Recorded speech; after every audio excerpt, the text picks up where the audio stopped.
श्रीमान ओम बिरला जी, राज्यसभा के उपसभापति श्रीमान हरिवंश जी, केंद्रीय मंत्रिपरिषद के मेरे साथी श्री प्रहलाद जोशी जी, श्री हरदीप सिंह पुरी जी, अन्य राजनीतिक दलों के प्रतिनिधिगण, वर्चुअल माध्यम से जुड़े अनेक देशों के पार्लियामेंट के स्पीकर्स, यहां उपस्थित अनेक देशों के एम्बेसडर्स, इंटर पार्लियामेंट्री यूनियन के मेंबर्स, अन्य महानुभाव और मेरे प्यारे देशवासियों, आज का दिन बहुत ही ऐतिहासिक है। आज का दिन भारत के लोकतांत्रिक इतिहास में मील के पत्थर की तरह है। भारतीयों द्वारा भारतीयता के विचार से ओतप्रोत भारत के संसद भवन के निर्माण का शुभारंभ हमारी लोकतांत्रिक परंपराओं के सबसे अहम पड़ाव में से एक है। हम भारत के लोग मिलकर अपनी संसद के इस नए भवन को बनाएंगे और साथियों, इससे सुंदर क्या होगा, इससे पवित्र क्या होगा जब भारत अपनी आजादी के 75 वर्ष का पर्व मनाए तो उस पर्व की साक्षात प्रेरणा हमारी संसद की नई इमारत बने। आज 130 करोड़ से ज्यादा भारतीयों के लिए बड़े सौभाग्य का दिन है, गर्व का दिन है, जब हम इस ऐतिहासिक पल के साक्षी बन रहे हैं। साथियों, नए संसद भवन का निर्माण नूतन और पुरातन के सह अस्तित्व का उदाहरण है। ये समय और जरूरतों के अनुरूप खुद में परिवर्तन लाने का प्रयास है।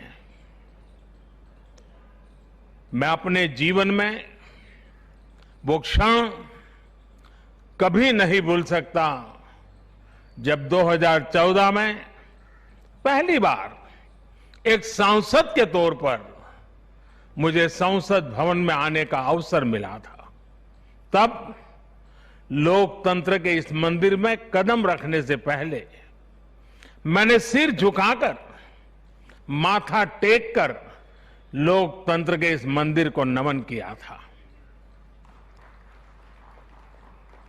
हमारे वर्तमान संसद भवन ने आजादी के आंदोलन और फिर स्वतंत्र भारत को गढ़ने में अपनी अहम भूमिका निभाई है। आजाद भारत की पहली सरकार का गठन भी यही हुआ और पहली संसद भी यहीं बैठी। इसी संसद भवन में हमारे संविधान की रचना हुई, हमारे लोकतंत्र की पुनर्स्थापना हुई। बाबा साहब आंबेडकर और अन्य वरिष्ठों ने सेंट्रल हॉल में गहन मंथन के बाद हमें अपना संविधान दिया। संसद की मौजूदा इमारत स्वतंत्र भारत के हर उतार चढ़ाव, हमारी हर चुनौतियां, हमारे समाधान, हमारी आशाओं आकांक्षाओं, हमारी सफलता का प्रतीक रही है। इस भवन में बना प्रत्येक कानून, इन कानूनों के निर्माण के दौरान संसद भवन में कही अनेक गहरी बातें, ये सब हमारे लोकतंत्र की धरोहर है। लेकिन साथियों, संसद के शक्तिशाली इतिहास के साथ ही यथार्थ को भी स्वीकारना उतना ही आवश्यक है। ये इमारत अब करीब करीब 100 साल की हो रही है। बीते दशकों में इसे तत्कालीन जरूरतों को देखते हुए निरंतर अपग्रेड किया गया।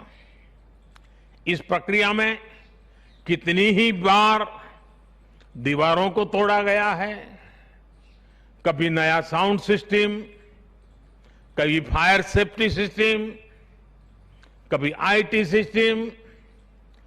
लोकसभा में बैठने की जगह बढ़ाने के लिए तो दीवारों को भी हटाया गया। इतना कुछ होने के बाद संसद का ये भवन अब विश्राम मांग रहा है। अभी लोकसभा अध्यक्ष जी भी बता रहे थे कि किस तरह बरसों से मुश्किलों भरी स्थिति रही है। बरसों से नए संसद भवन की जरूरत महसूस की गई है। ऐसे में ये हम सभी का दायित्व बनता है कि 21वीं सदी के भारत को अब एक नया संसद भवन मिले। इसी दिशा में आज ये शुभारंभ हो रहा है और इसलिए आज जब हम एक नए संसद भवन का निर्माण कार्य शुरू कर रहे हैं तो वर्तमान संसद परिषद के जीवन में नए वर्ष भी जोड़ रहे हैं।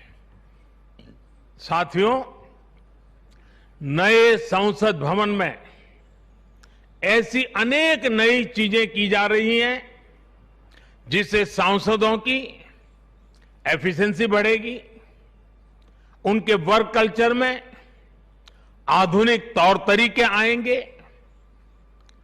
अब जैसे अपने सांसदों से मिलने के लिए उनके संसदीय क्षेत्र से लोग आते हैं, तो अभी जो संसद भवन है उसमें लोगों को बहुत दिक्कत होती है। आम जनता को दिक्कत होती है, नागरिकों को दिक्कत होती है। आम जनता को अपनी कोई परेशानी अपने सांसद को बतानी है, कोई सुख दुख बांटना है, तो इसके लिए भी संसद भवन में स्थान की बहुत कमी महसूस होती है। भविष्य में प्रत्येक सांसद के पास ये सुविधा होगी कि वो अपने क्षेत्र के लोगों से यही निकट में ही, इसी ये विशाल परिसर के बीच में ही उनको एक व्यवस्था मिलेगी ताकि वो अपने संसदीय क्षेत्र से आए लोगों को उनके सुख दुख बांट सके। साथियों, पुराने संसद भवन ने स्वतंत्रता के बाद के भारत को दिशा दी, तो नया भवन आत्मनिर्भर भारत के निर्माण का गवाह बनेगा। पुराने संसद भवन में देश की आवश्यकताओं की पूर्ति के लिए काम हुआ, तो नए भवन में 21वीं सदी के भारत की आकांक्षाएं पूरी की जाएगी। जैसे आज इंडिया गेट से आगे नेशनल वॉर मेमोरियल ने राष्ट्रीय पहचान बनाई है, वैसे ही संसद का नया भवन अपनी पहचान स्थापित करेगा। देश के लोग, आने वाली पीढ़ियां नए भवन को देखकर गर्व करेगी कि ये स्वतंत्र भारत में बना है। आजादी के 75 वर्ष का स्मरण करते हुए इसका निर्माण हुआ है। साथियों, संसद भवन की शक्ति का स्रोत, उसकी ऊर्जा का स्रोत हमारा लोकतंत्र है। आजादी के समय किस तरह से एक लोकतांत्रिक राष्ट्र के रूप में भारत के अस्तित्व पर संदेह और शंकाएं जताई गई थी, ये इतिहास का हिस्सा है। अशिक्षा, गरीबी, सामाजिक विविधता और अनुभवहीनता जैसे अनेक तर्कों के साथ ये भविष्यवाणी भी कर दी गई थी कि भारत में लोकतंत्र असफल हो जाएगा। आज हम गर्व से कह सकते हैं कि हमारे देश ने उन आशंकाओं को न सिर्फ गलत सिद्ध किया है, बल्कि 21वीं सदी की दुनिया भारत को अहम लोकतांत्रिक ताकत के रूप में आगे बढ़ते हुए देख भी रही है। साथियों, लोकतंत्र भारत में क्यों सफल हुआ, क्यों सफल है और क्यों कभी लोकतंत्र पर आंच नहीं आ सकती, ये बात हमारी हर पीढ़ी को जानना समझना बहुत आवश्यक है।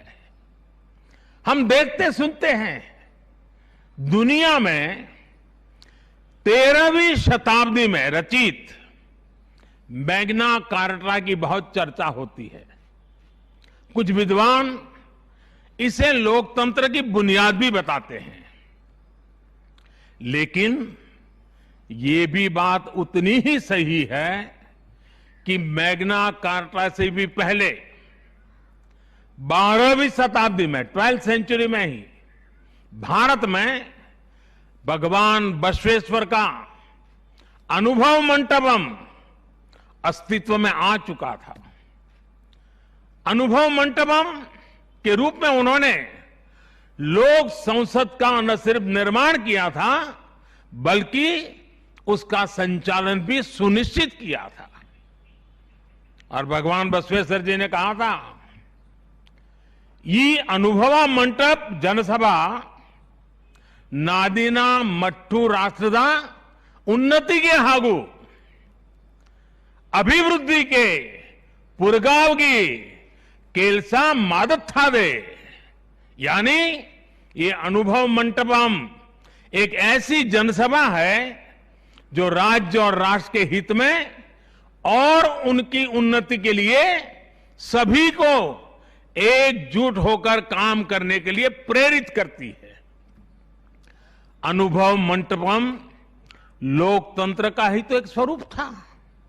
साथियों, इस कालखंड के और पहले जाएं तो तमिलनाडु में चेन्नई से 80-85 किलोमीटर दूर उत्तरा मेरूर नाम के गांव में एक बहुत ही ऐतिहासिक साक्ष्य दिखाई देता है।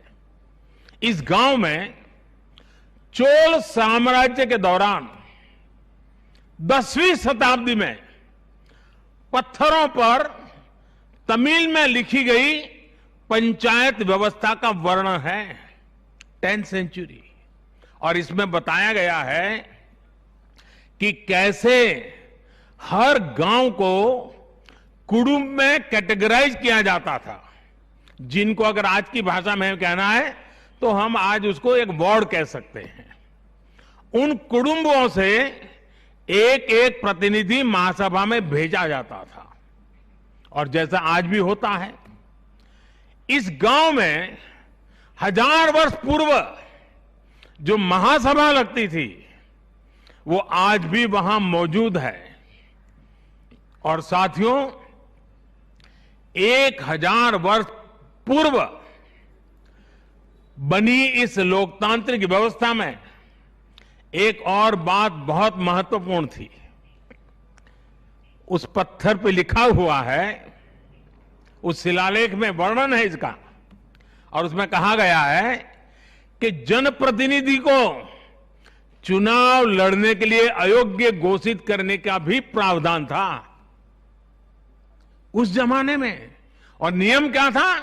नियम यह था कि जो जनप्रतिनिधि अपनी संपत्ति का ब्यौरा नहीं देगा, वो और उसके करीबी रिश्तेदार चुनाव नहीं लड़ पाएंगे। कितने सालों पहले सोचिए, कितनी बारीकी से उस समय पर हर पहलू को सोचा गया, समझा गया, अपनी लोकतांत्रिक परंपराओं का हिस्सा बनाया गया। साथियों, लोकतंत्र का हमारे इतिहास देश के हर कोने में नजर आता है, कोने कोने में नजर आता है। कुछ शब्दों से तो हम बराबर परिचित हैं। सभा, समिति, गणपति, गणाधिपति, ये शब्दावली हमारे मन मस्तिष्क में सदियों से प्रवाहित है। सदियों पहले शाक्य, मल्ल और बेज्जी जैसे गणतंत्र हो, लिच्छवी, मल्लक, मड़क और कंबोज जैसे गणराज्य हो, या फिर मौर्य काल में कलिंग, सभी ने लोकतंत्र को ही शासन का आधार बनाया था।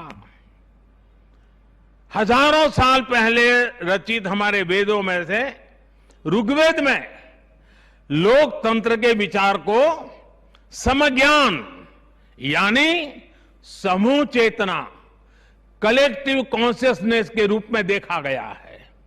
साथियों, आमतौर पर अन्य जगहों पर जब डेमोक्रेसी की चर्चा होती है तो ज्यादातर चुनाव की प्रक्रिया, इलेक्टेड मेंबर्स, उनके गठन की रचना, शासन प्रशासन, लोकतंत्र की परिभाषा इन्हीं चीजों के आसपास रहती है। इस प्रकार की व्यवस्था पर अधिक बल देने को ही ज्यादातर स्थानों पर उसी को डेमोक्रेसी कहते हैं। लेकिन भारत में लोकतंत्र एक संस्कार है। भारत के लिए लोकतंत्र जीवन मूल्य है, जीवन पद्धति है, राष्ट्र जीवन की आत्मा है। भारत का लोकतंत्र सदियों के अनुभव से विकसित हुई व्यवस्था है। भारत के लिए लोकतंत्र में जीवन मंत्र भी है, जीवन तत्व भी है और साथ ही व्यवस्था का तंत्र भी है, तत्व भी है, तंत्र भी है। समय समय पर इसमें व्यवस्थाएं बदलती रही, प्रक्रियाएं बदलती रही, लेकिन आत्मा लोकतंत्र ही रही। और विडंबना देखिए, आज भारत का लोकतंत्र हमें पश्चिमी देशों से न समझाया जाता है। जब हम विश्वास के साथ अपने लोकतांत्रिक इतिहास का गौरवगान करेंगे तो वो दिन दूर नहीं जब दुनिया भी कहेगी India is mother of democracy, India is mother of democracy, India is mother of democracy. साथियों, भारत के लोकतंत्र में समाही शक्ति ही देश के विकास को नई ऊर्जा दे रही है, देशवासियों को नया विश्वास दे रही है। दुनिया के अनेक देशों में जहां लोकतांत्रिक प्रक्रियाओं को लेकर अलग स्थिति बन रही है, वहीं भारत में लोकतंत्र नित्य नूतन हो रहा है। हाल के वर्षों में हमने देखा है कि कई लोकतांत्रिक देशों में अब वोटर टर्नआउट लगातार घट रहा है। इसके विपरीत भारत में हम हर चुनाव के साथ वोटर टर्नआउट को बढ़ाते हुए देख रहे हैं, बढ़ता हुआ देख रहे हैं। इसमें भी महिलाओं और युवाओं की भागीदारी निरंतर बढ़ती जा रही है। साथियों, इस विश्वास की, इस आस्था की वजह है भारत में लोकतंत्र हमेशा से ही गवर्नेंस के साथ ही मतभेदों और विरोधाभासों को सुलझाने का महत्वपूर्ण माध्यम भी रहा है। अलग अलग विचार, अलग अलग दृष्टिकोण, ये सब बातें एक वाइब्रेंट डेमोक्रेसी को सशक्त करते हैं। डिफरेंसेस के लिए हमेशा जगह हो, लेकिन डिस्कनेक्ट कभी ना हो, इसी लक्ष्य को लेकर हमारा लोकतंत्र आगे बढ़ा है। गुरु नानक देव जी ने, और बड़ी सटीक बात कही है, गुरु नानक देव जी ने भी कहा है, जब लग दुनिया रही है नानक, जब लग दुनिया रही है नानक, किछु सुनिए किछु कहिए। यानी जब तक संसार रहे तब तक संवाद चलते रहना चाहिए। कुछ कहना और कुछ सुनना, यही तो संवाद का प्राण है, यही लोकतंत्र की आत्मा है। पॉलिसीज में अंतर हो सकता है, पॉलिटिक्स में भिन्नता हो सकती है, लेकिन हम पब्लिक की सेवा के लिए हैं। इस अंतिम लक्ष्य में कोई मतभेद नहीं होना चाहिए। वाद संवाद संसद के भीतर हो या संसद के बाहर, राष्ट्र सेवा का संकल्प, राष्ट्र हित के प्रति समर्पण लगातार झलकना चाहिए। और इसलिए आज जब नए संसद भवन का निर्माण शुरू हो रहा है, तो हमें याद रखना है कि वो लोकतंत्र जो संसद भवन के अस्तित्व का आधार है, उसके प्रति आशावाद को जगाए रखना हम सभी का दायित्व है। हमें हमेशा याद रखना है कि संसद पहुंचा हर प्रतिनिधि जवाबदेह है। ये जवाबदेही जनता के प्रति भी है और संविधान के प्रति भी है। हमारा हर फैसला राष्ट्र प्रथम, नेशन फर्स्ट, इसकी भावना से ही होना चाहिए। हमारे हर फैसले में राष्ट्रहित सर्वोपरि रहना चाहिए। राष्ट्रीय संकल्पों की सिद्धि के लिए हम एक स्वर में, एक आवाज में खड़े हो, ये बहुत जरूरी है। साथियों, हमारे यहां जब मंदिर के भवन का निर्माण होता है, तो शुरू में उसका आधार सिर्फ ईंट पत्थर ही होता है। कारीगर, शिल्पकार सभी के परिश्रम से मंदिर के भवन का निर्माण पूरा होता है। लेकिन वो भवन एक मंदिर तब बनता है, उसमें पूर्णता तब आती है जब उसमें प्राण प्रतिष्ठा होती है। प्राण प्रतिष्ठा होने तक वो सिर्फ एक इमारत ही रहता है।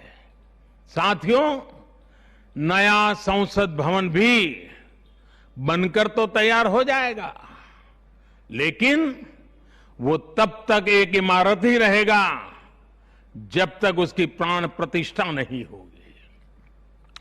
लेकिन ये प्राण प्रतिष्ठा किसी एक मूर्ति की नहीं होगी। लोकतंत्र के इस मंदिर में इसका कोई विधा विधान भी नहीं है, विधि विधान भी नहीं है।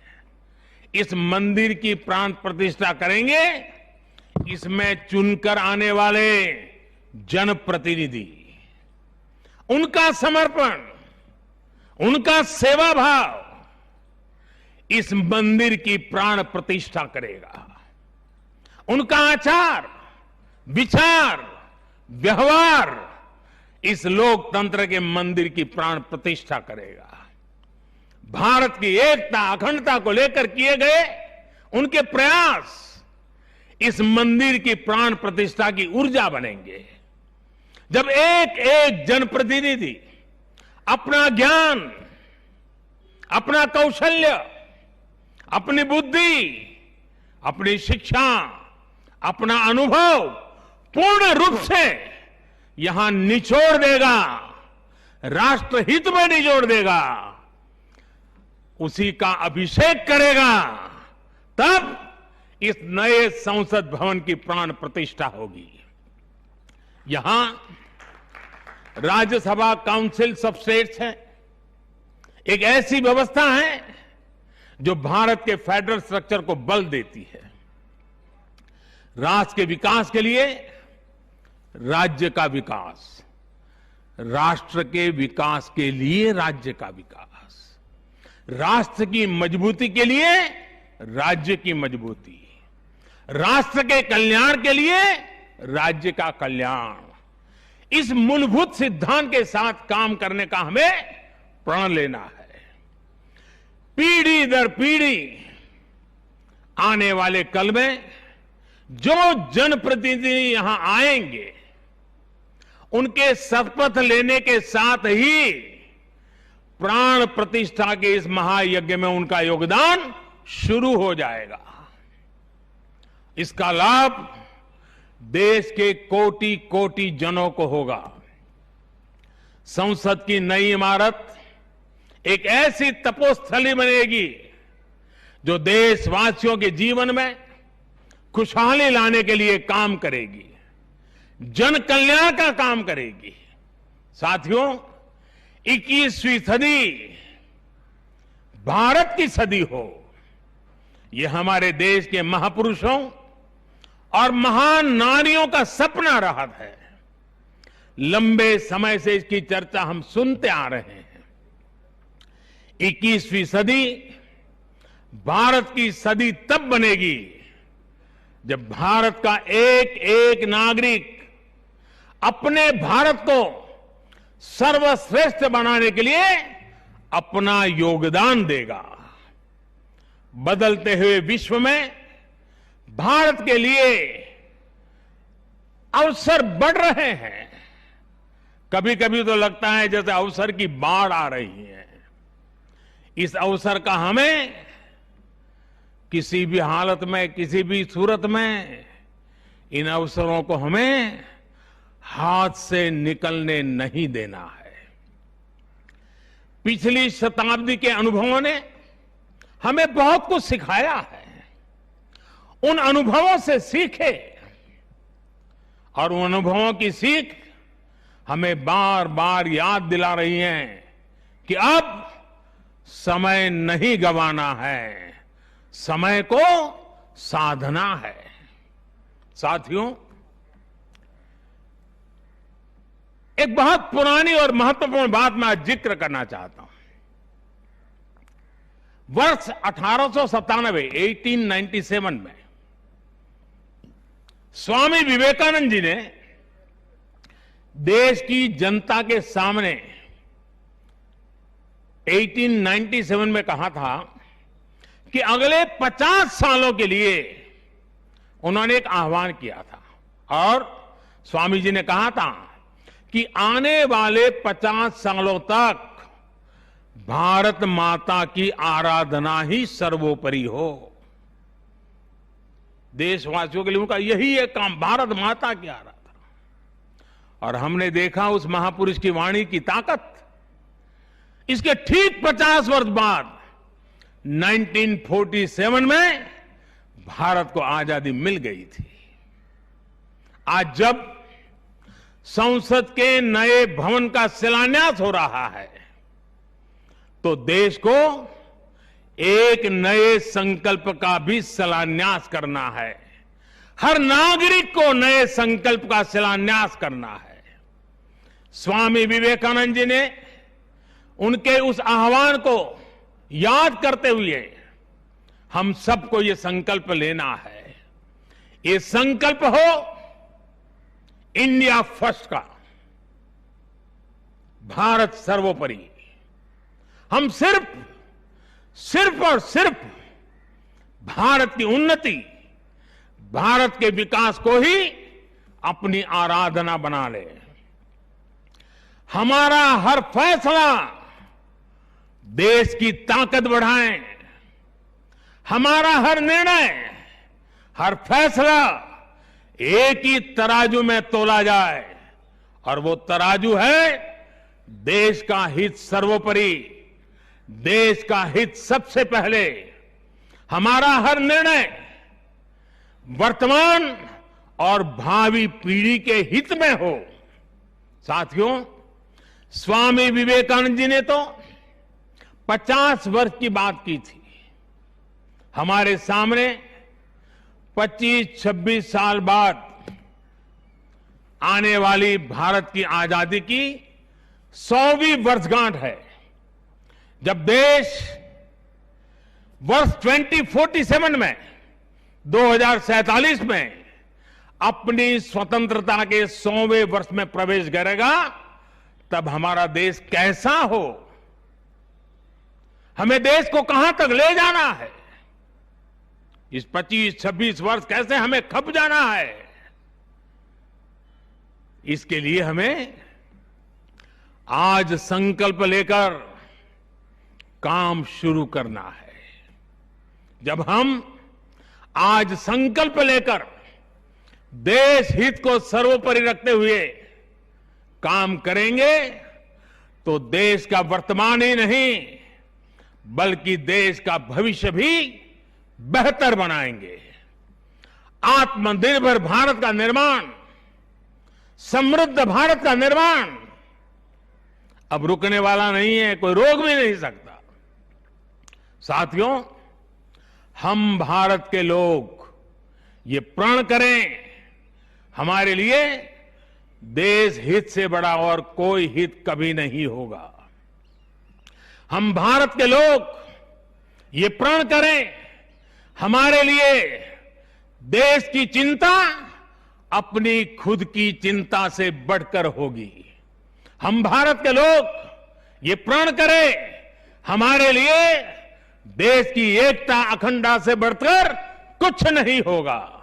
हम भारत के लोग ये प्रण करें, हमारे लिए देश के संविधान की मान मर्यादा और उसकी अपेक्षाओं की पूर्ति जीवन का सबसे बड़ा ध्येय होगी। हमें गुरुदेव रविन्द्रनाथ टैगोर की ये भावना हमेशा याद रखनी है। और गुरुदेव रविन्द्रनाथ टैगोर की भावना क्या थी? गुरुदेव कहते थे, एकोता उत्साहो धरो, एकोता उत्साहो धरो, জাতীয় উন্নতি করো, দুসুক ভুবনে সবে ভারতের জয়। यानी एकता का उत्साह थामे रहना है, हर नागरिक उन्नति करे, पूरे विश्व में भारत की जय जयकार हो। मुझे विश्वास है हमारी संसद का नया भवन हम सभी को एक नया आदर्श प्रस्तुत करने की प्रेरणा देगा। हमारी लोकतांत्रिक संस्थाओं की विश्वसनीयता हमेशा और मजबूत होती रहे, इसी कामना के साथ मैं अपनी वाणी को विराम देता हूं और 2047 के संकल्प के साथ पूरे देशवासियों को चल पड़ने के लिए निमंत्रण देता हूं। आप सबका बहुत बहुत धन्यवाद। धन्यवाद माननीय प्रधानमंत्री।